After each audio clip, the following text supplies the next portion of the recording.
This is the sound of history being made in the Belgian town of Ypres. High in the tower of St George's Memorial Church just behind me, bells cast in Leicestershire are ringing for the very first time. Their chimes honour the men who died in one of history's bloodiest wars.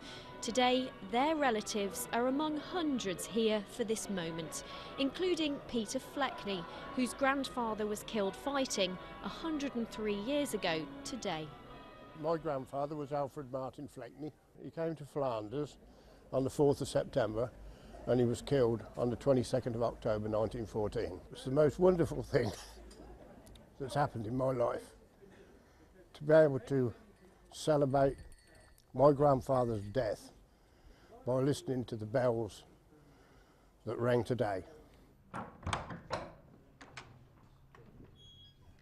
Inside St George's, men like Alfred, who died on the battlefield, are honoured everywhere you look.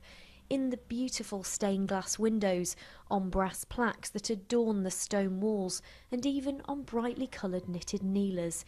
It's an Anglican church within the Church of England's diocese in Europe, and when it was built in 1927, the tower was designed to hold a set of English change-ringing bells, but they were never fitted until now.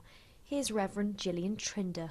It's a wonderful opportunity for our church. We've been given this wonderful gift of an entirely new set of bells, and we think it will bring, a new stream of life into our church and add a whole new dimension to our life and worship here. The 8 bells you can hear range from a treble, which is about 21 inches in diameter, to the huge tenor weighing around 300 kilos. They were specially cast earlier this year at John Taylor & Co in Loughborough. They started their long journey to Belgium back in August, transported on vintage lorries. I am Andrew Wilby. I'm the chairman and CEO of John Taylor & Co.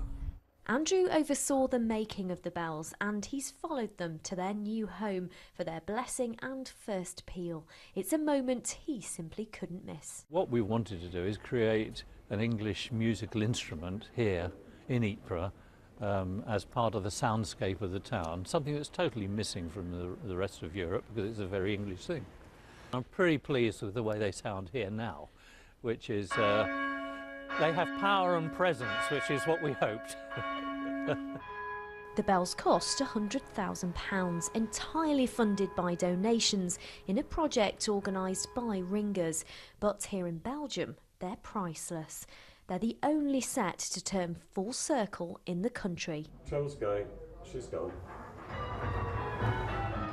In the bell tower, I caught up with the project organiser Alan Regan from the Central Council of Church Bell Ringers. Many soldiers fell in this area, many of them bell ringers, and what better way to commemorate fallen ringers than a brand new ring of bells cast by the best bell family in the world.